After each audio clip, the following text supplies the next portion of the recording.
Bilirsiniz, bu sammitin əsas mesajı, əsas özəlliyi ondan ibarətdir ki, bu böyük Avrasiya regionunda bir neçə ölkələr var ki, onlar əsas sütun ölkələrdirlər. Bu biz coğrafi xəritəyə baxsaq, bütün nəqliyyat dəhlizləri, bütün geostrateji önəmli yerlər Türkiyə, Qafqaz, yəni Azərbaycan, Xəzər dənizi hövzəsi və Pakistan.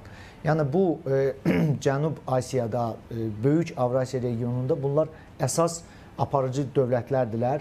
Bunlar müsəlman ölkələridir. Bunları birləşdirən dəyərlər var, bunları birləşdirən maraqlar var.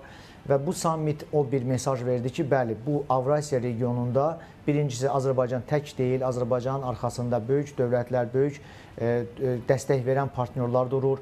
Türkiyə, Pakistan. Pakistan, onu da qeyd edim ki, müsəlman dünyasında yeganə nüvə silahına malik olan dövlətdir.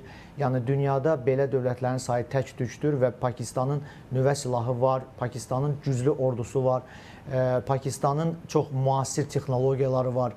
Türkiyədə də eyni, Türkiyədə də müdafiə sənayesi çox sürətlə inkişaf edir. Və bu dövlətlərin Azərbaycanla birləşməsi, Azərbaycanla üçlük, belə deyək, müttəfiqliyin yaradılması bu çox önəmli məsələdir.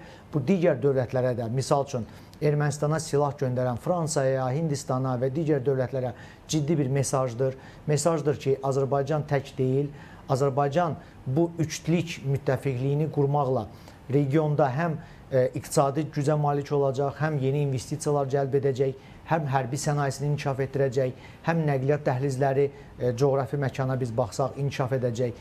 Yəni bu zirvənin böyük bir əhəmiyyəti var və bu bizim gələcək inkişafımız üçün yeni təməl, yeni imkanlar açır və yeni gözəl perspektivlər açır.